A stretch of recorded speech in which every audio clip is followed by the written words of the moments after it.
podría ser interesante ver, ¿no?, cuál es el efecto de esa acidificación de los purines en la presencia de patógenos. Creo que eso sería interesante, porque igual el tema de acidificar purines pues reduce igual la carga bacteriana y de igual modo igual seguramente reduciría, ¿no?, la carga vírica si estuviese ahí presente. Pues muy interesante, es algo que debemos empezar todos a pensar. Como te digo, en ciertos países que me toca visitar, esto es muy común.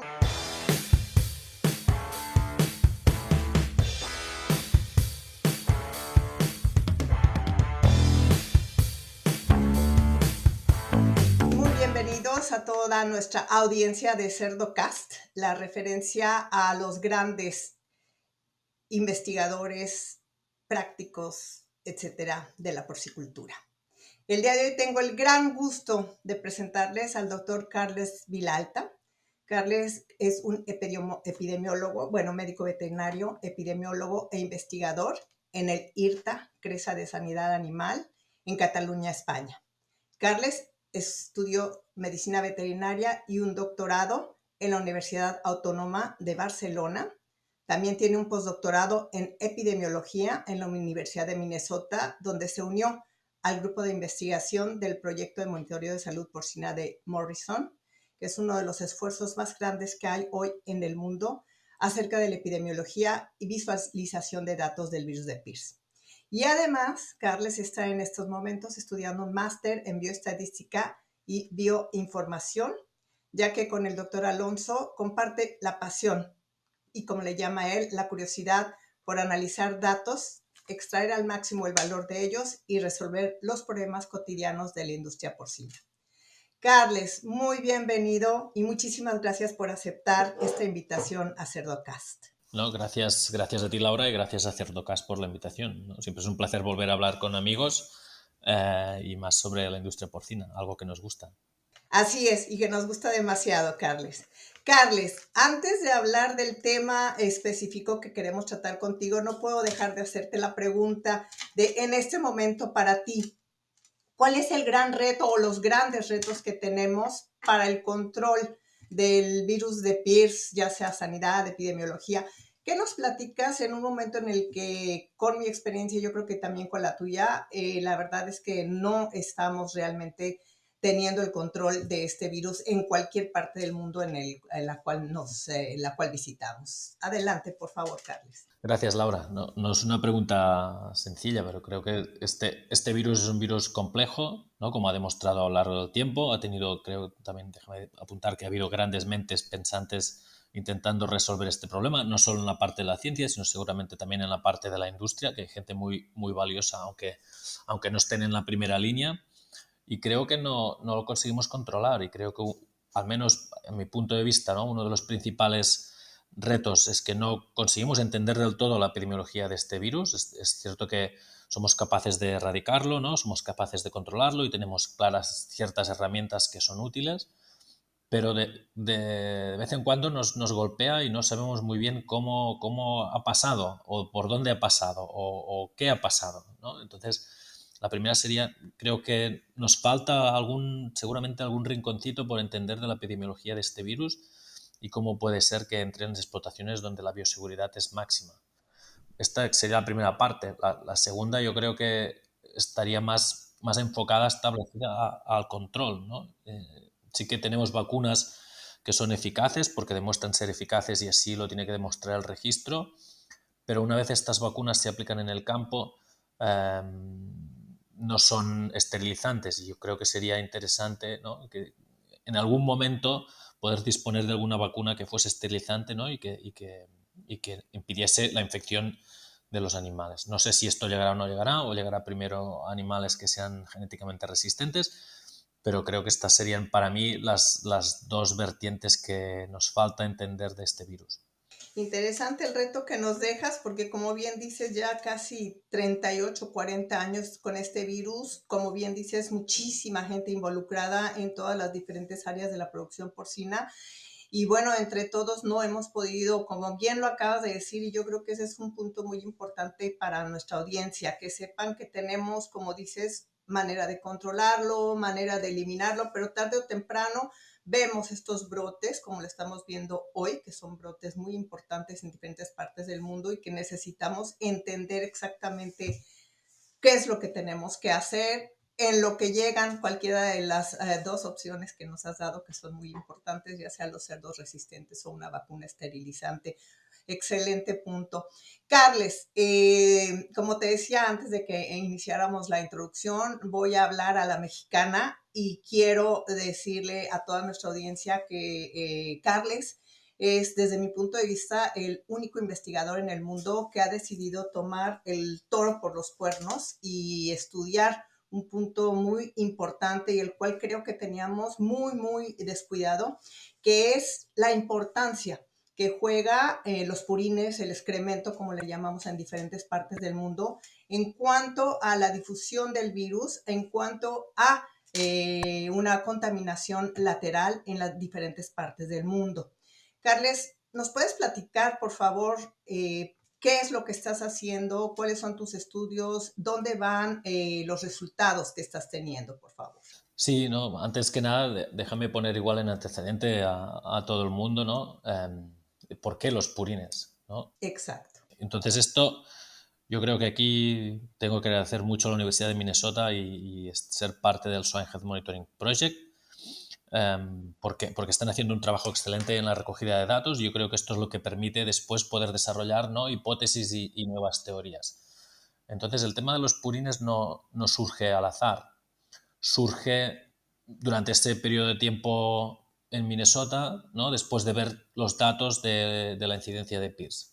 Una de las cosas que llama la atención de la incidencia de los brotes de PIRS es que aumenta durante los meses de otoño-invierno. Esto no voy a decir nada nuevo aquí, pero sí que hicimos un análisis de series temporales en cada uno de los estados y sí que parecía que hubiese un segundo pico de brotes que pasaba desapercibido durante el periodo de mayo-junio.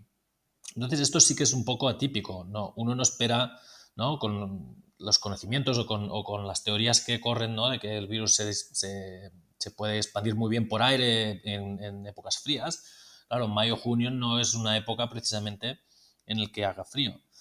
Entonces, un análisis un poco más minucioso de la información nos marcó o vimos que los picos máximos de la incidencia de PIRS durante el invierno termina en enero. O sea que hay un incremento de casos empezando en octubre, noviembre, y cuando llega la primera semana de enero, segunda semana de enero, después los casos ya caen, al menos esto en Estados Unidos, que tampoco encajaría muy bien con el tema del frío, porque precisamente es cuando empieza el frío, es cuando empieza el invierno de verdad.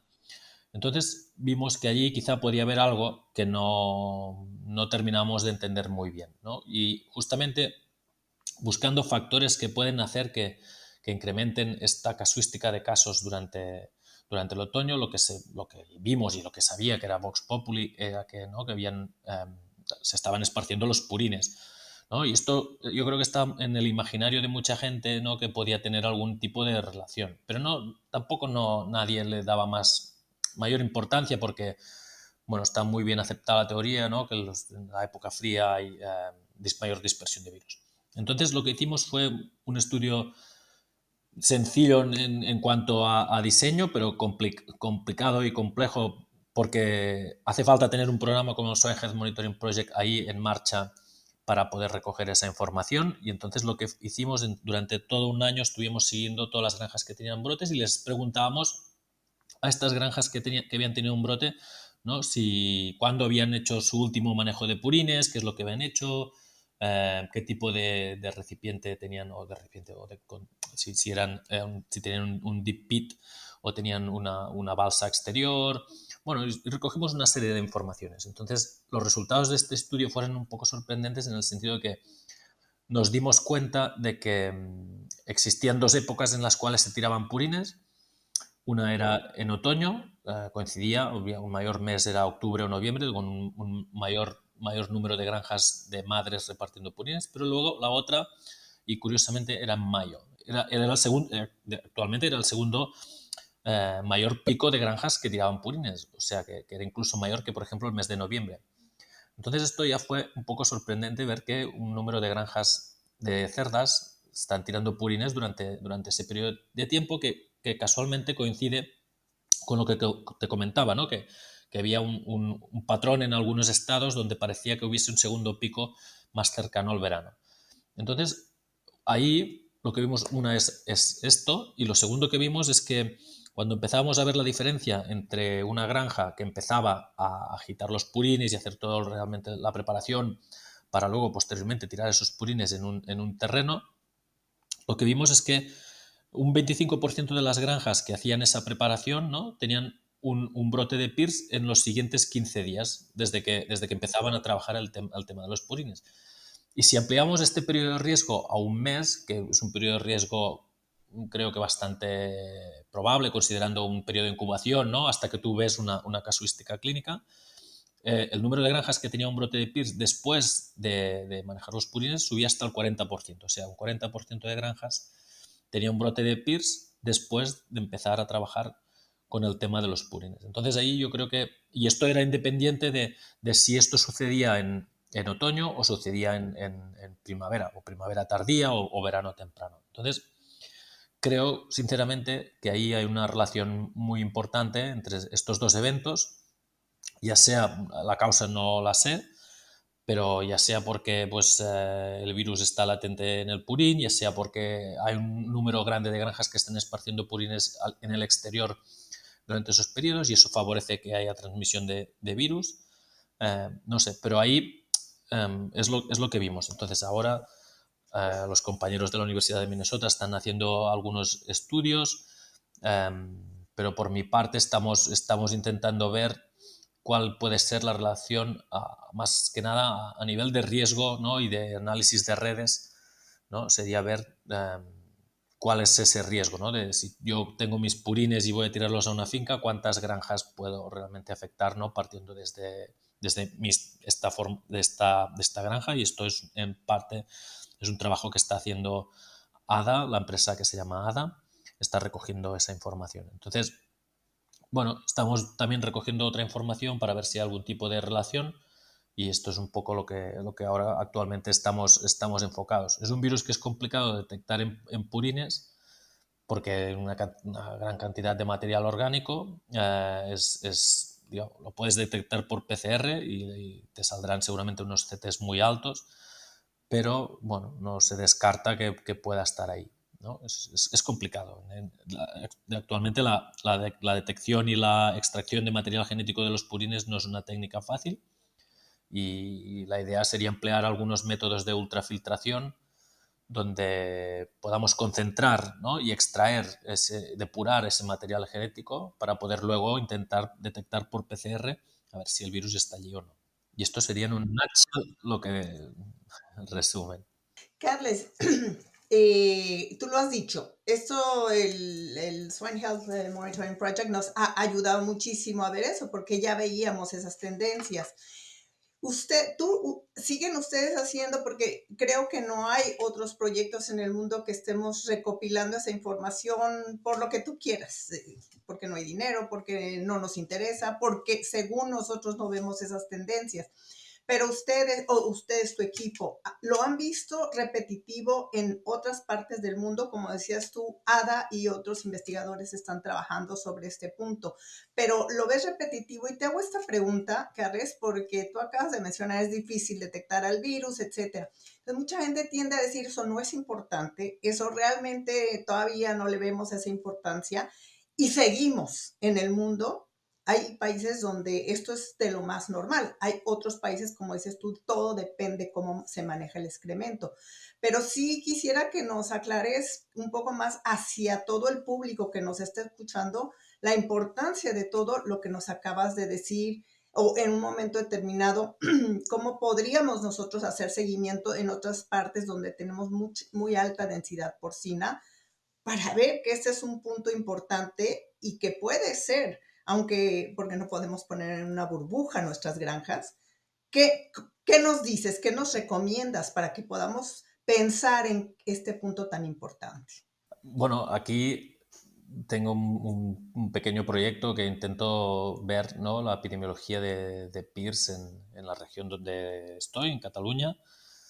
Y y una de las cosas que sabemos es cíclico, ¿no? Con incremento también del número de casos en otoño y quizá con algún incremento del número de casos también en primavera, quizá en fechas diferentes que en Estados Unidos, ¿no? Porque también uno tiene que pensar que seguramente en cada país la epidemiología del virus va a ser diferente, no tiene por qué ser en todos los países igual, porque cada país seguramente va a tener unos factores que van a predisponer o van a favorecer que esa enfermedad se distribuya. Entonces, bueno, de entrada estamos en este punto, simplemente intentar recopilar información para entender, ¿no? Y para poder desarrollar futuras hipótesis antes de tirarnos a la piscina, ¿no? Y poder decir qué es y qué no es. Porque luego sí que es cierto que es este factor que es más complicado, es intentar demostrar que esto sea así. Pero muchas veces, como te decía, ¿no? En la parte de Estados Unidos hay una buena base de datos y lo puedes medio demostrar sin necesidad de ir al campo a recoger muestras, ¿no? Y decir, bueno, pues aquí está el tractor, ¿no? Y en el aire tengo purines. Sí que se observa esa relación. Y luego ahí, por ejemplo, en este estudio metimos otros factores y realmente la asociación es muy fuerte, es muy fuerte. Ok. Entonces hay una asociación y como tú sabes, cuando hay una asociación, en este caso no sabíamos por qué, hay que buscar cuál es la causa de esta asociación. Así que yo recomendaría, ¿sabes? Sobre todo si uno quiere enfocar la erradicación o el control del PIRS a nivel de cada uno de los países, es entender la epidemiología y no hay mejor forma que colaborar y no hay mejor forma que intentar centralizar de algún modo, ¿no? Esa información para poder crear una base de datos robusta, ¿no? Y que se pueda analizar y que se pueda compartir esa información con todos los agentes que están involucrados en la industria porcina de cada país, porque creo que al final esta es la clave ya no solo para esta enfermedad, que ha sido una enfermedad insidiosa durante los últimos 40 años, sino para cualquier tipo de enfermedad en las que nos estemos enfrentando. ¿No? Es entender cómo funciona la epidemiología, entender cuáles son sus puntos fuertes y puntos débiles de las enfermedades y luego atacar ahí.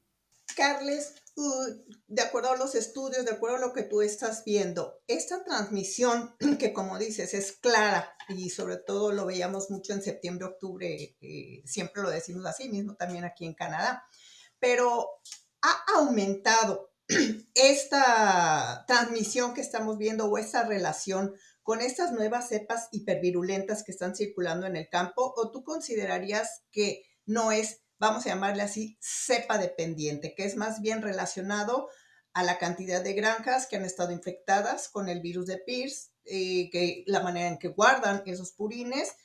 ¿Alguna relación que tú nos puedas o que están ustedes encontrando? Eh, Me costaría aventurarme en decir algo de eso porque no existe información. Lo que sí que existe algún tipo de información es en cepas, ¿no? Y en la excreción, o al menos se han detectado algunas, quizás se detectan más en heces que en otras.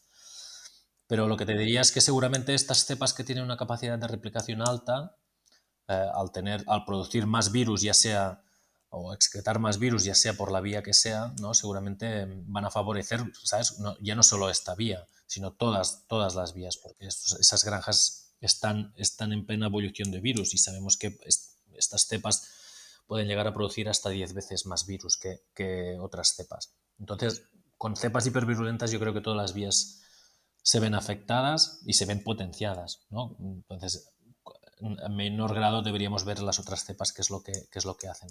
Ok, entonces, viendo todo esto, ustedes allá en los estudios que están haciendo, ¿tienen algún proyecto yo sé, ya nos has platicado si habría que hacer otra certificación, porque PCR, pues muy probablemente no salga, como bien dices tú, al positivo, pero con un CT alto. Pero ¿hay algún proyecto, algo que estén ustedes pensando hacer y que podríamos aplicar en otros países sobre cómo manejar, o sea, si empezar a cambiar esa manera de manejar los purines? Porque es cierto que en algunos países no se hace esta distribución de purines, pero en muchos otros sí. Entonces, ¿están ustedes pensando en algún proyecto o están viendo algo? Porque desde este punto de vista que tú me estás mencionando, pues hay varias granjas en las que me toca trabajar, asesorar y muchas otras que nos hacen esa pregunta. ¿Qué hago cuando deciden, bueno, voy a despoblar? Porque ya no puedo seguir con esto, estoy en un sitio bioseguro y siempre la pregunta es esa, ¿no? Porque todo lo demás es fácil de lavar, desinfectar, etcétera, pero y los purines y estas lagunas que tengo de purines, ¿cómo los manejo? ¿Qué están ustedes pensando, viendo o en algún proyecto, algo que nos puedas tú echar, decir, darnos algunas ideas? Aunque no tengo ningún proyecto ahora mismo en este aspecto, sí que te diría que con lo que he aprendido en todo este camino. Ok. La primera sería intentar evitar la formación de aerosoles en el interior de la explotación.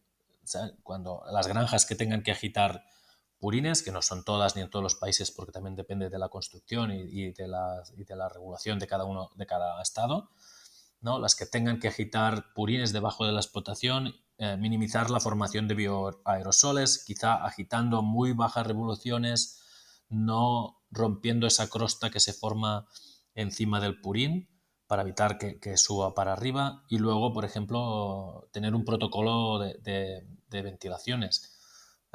Porque esto, una de las cosas que aprendí durante varias visitas que hicimos a diferentes explotaciones que estaban manejando purines, es que el equipo de gente que habitualmente maneja purines trabajan a destajo, hacen muchas horas durante la época en la que se tienen que aplicar los purines porque tienen que asistir a muchas granjas en un espacio muy corto de tiempo y entonces lo que hace es que trabajen en horas intempestivas donde no hay nadie en la explotación para poder regular las ventilaciones, ¿no? Y que los animales no se vean expuestos a lo que sea que estás generando con aerosoles, ¿no? Esa sería una, una de mis consejos. Y el otro es, bueno, yo creo que va por aquí, es intentar evitar eso, ¿no? En el caso de la aplicación de purines, creo que puede ser muy interesante y creo que se hace ya en muchos países el tema de la aplicación inyectada en el suelo para evitar eso evita la evaporación, pero también el hecho de inyectarla y tirarla a ras de suelo evita, ¿no? Que tú generes esa dispersión de purines en todos los sitios, ¿no? En el aire y crees aerosoles. Yo creo que estas dos prácticas pueden ayudar, pueden favorecer y después una que a mí me gustaría mucho y que creo que es muy sostenible sería plantar árboles alrededor de la granja, porque en uno de los estudios que hicimos en el pasado junto a la doctora Andrea Ruda, pues lo que vimos es que las explotaciones que estaban ubicadas en regiones boscosas tenían por norma general menos brotes de PIRS. Entonces, quizá ese es un factor, el tener un campo al lado o tener una área boscosa alrededor de la granja, ¿no? Con árboles que te pueden actuar de filtro o pueden hacer que el tractor o quien sea, ¿no? Vengan ahí a tu lado a tirar purines. Entonces, bueno, esto es sí, una opción environmentally friendly que a mí me gustaría. Ah, muy interesante porque he estado viendo en varias de las auditorías de bioseguridad, los checklists, que están justamente poniendo o calificando muchas granjas en base a si tienen una barrera natural, como dices tú, si no la tienen, pues podríamos empezar por plantar esos árboles, además de que ayuda también al medio ambiente. Carles, ¿existe o en tus estudios algún tratamiento que podríamos hacerle a estos purines? ¿Algún tratamiento físico, químico? Porque tú has dicho una cosa súper interesante que yo no me había puesto a pensar. Como dijiste, es no romper esa capa que está evitando que suba el virus en forma de aerosol. Eso es, la verdad, yo creo que es un mensaje muy importante para todos y que a veces no lo habíamos pensado. Pero algún tratamiento, alguna otra cosa que nos puedas recomendar sobre cómo manejar esos purines, ese riesgo de transmisión. Mira, no tengo una respuesta para eso, pero sí que he estado pensando mucho al respecto en ese tema, ¿no? Y una de las cosas que se hacen actualmente, al menos aquí en España, se está hablando de la acidificación de purines, simplemente por un tema de reducir emisiones, ¿no? Y evidentemente en esa línea pues, podría ser interesante ver, ¿no? Cuál es el efecto de esa acidificación de los purines en la presencia de patógenos. Creo que eso sería interesante, porque igual el tema de acidificar purines pues reduce igual la carga bacteriana y de igual modo igual seguramente reduciría, ¿no? La carga vírica si estuviese ahí presente. Pues muy interesante, es algo que debemos empezar todos a pensar. Como te digo, en ciertos países que me toca visitar, esto es muy común y además, desafortunadamente, vemos también que es en zonas donde tenemos muchos montes, montañas y entonces baja no solamente, sino que va a muchas áreas y se nos está haciendo difícil comentar. ¿Algún otro mensaje que nos quieras enviar a toda nuestra audiencia sobre este tema? ¿Alguna otra precaución que debamos tener? Bien lo has dicho, el manejo del personal, del equipo, porque a veces pues por ahí mismo ya pueden venir contaminados y no es tanto que fue la transmisión del purín per se, sino una transmisión lateral. Pero algún otro punto que quieras comentar con nuestra audiencia para que lo tomemos en cuenta y estemos preparados, Carles. Bueno, ya solo que aprendan cómo ¿sabes? En este caso, si los que nos escuchan son ganaderos, seguramente ya sabrán cómo se extraen los purines y son ellos los que los extraen de la explotación. Pero para la gente que no sepa cómo se manejan los purines en esa explotación y nunca han tenido interés, creo que es interesante que averigüen, ¿no? Cómo se extraen los purines de su explotación, ya sea porque tiene un contrato con una empresa o ya sea porque nunca ha visto cómo se extraen. Creo que es interesante verlo porque ponemos muy el foco, ¿no? en todas las visitas que tiene una explotación, ¿no? El camión de pienso, el que trae el semen, el que trae la reposición, el que viene a buscar las cerdas de rechazo, ¿no? Los camiones de rendering o que vienen a buscar la recogida de cadáveres. Entonces ponemos mucho foco en todos los movimientos y en este aspecto yo lo que aprendí en este proceso es que no había cero foco en la persona o el equipo, porque muchas veces ya no era solo un tractor, sino que eran 5 tractores a la vez trabajando en una explotación que recogen purines. Porque es interesante, ¿no? ver eso, ¿no? Que ponemos mucho foco o mucha presión en algunas cosas y luego cuando preguntabas y quién o cuándo ha venido el de los purines y claro, había gente de la empresa o de la granja que no te sabía responder cuándo había venido el de los purines. Entonces creo que es interesante, ¿no? Revisar las medidas de bioseguridad porque también el hecho de mover purines lo que genera es que después todas las carreteras y todos los campos y todo quede sucio de estiércol, ¿no? También con el consiguiente riesgo ya no solo bueno, en este caso PIRS, que no sabemos si se transmite por ahí, pero de otras enfermedades como diarrea epidémica porcina, que en este caso sí que es un vehículo, el purín es un vehículo, y ya está, extremar medidas de bioseguridad y repasar siempre lo que está pasando en tu granja y yo creo intentar entender e intentar promover la colaboración entre vecinos y entre gente de la industria dentro del mismo país. Excelente mensaje. Nos has dejado pensando. Yo creo que la audiencia tocaste un punto. ¿Cuándo vinieron los de los purines? Cuando llevas tu lista de auditoría de bioseguridad, nadie o ni siquiera está en la lista. Como te decía, últimamente estamos incluyendo esos puntos.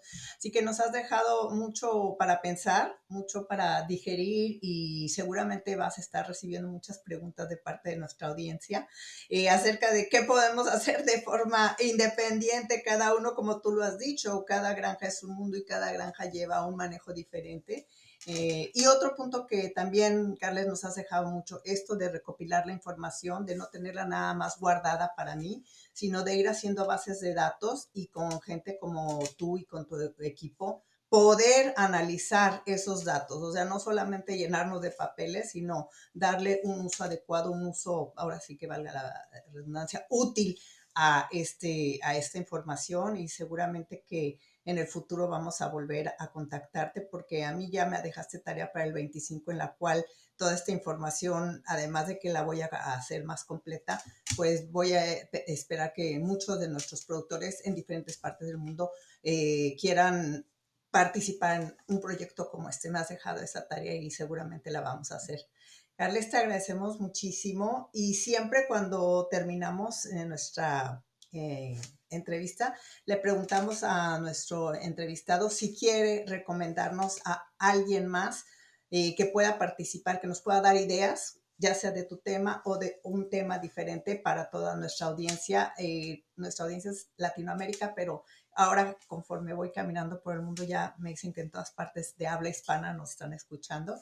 Entonces, si tienes alguien a recomendarnos, si es libre a ti a decidir. Tengo muchas personas, no sé cuáles han pasado por aquí o no. Yo, para mí, una persona a recomendar sería César Corzo, que está a cargo del Joint Health Monitoring Project. Otra persona, yo te voy a dar un par o tres de nombres y tú eliges el que quieras. Luego está Lorenzo Fraile, de una universidad de Lleida, que está trabajando en temas de resiliencia, también un trabajo muy interesante. Y luego un referente que tenemos aquí en la industria porcina española, que es Jordi Valiellas, con todo el tema de virus y secuencias. Excelentes recomendaciones, los conozco a los tres y sé que van a aportarnos mucho a toda nuestra audiencia y a pensar, como te digo, siempre es interesante que nos dejan con muchas cosas que pensar y que nos damos cuenta, como tú bien lo has dicho, que todavía nos falta aprender, a pesar de todos estos 40 años de gente tan inteligente trabajando en este punto, pues todavía nos falta, ya veremos qué llega primero. Carles, nuevamente te agradecemos muchísimo que hayas aceptado nuestra invitación. Ha sido una entrevista muy interesante y en la cual nos has dejado muchos mensajes, mucha información y, como te digo, mucha tarea a todos los que nos estamos dedicando a este virus y esperamos verte muy pronto otra vez en una entrevista. Gracias, Laura, gracias por la invitación y bueno, muchas gracias por invitarme a compartir mi conocimiento y a debatir contigo, que para mí tú también eres un referente. Y nada, un saludo muy grande a toda la audiencia. Muchísimas gracias.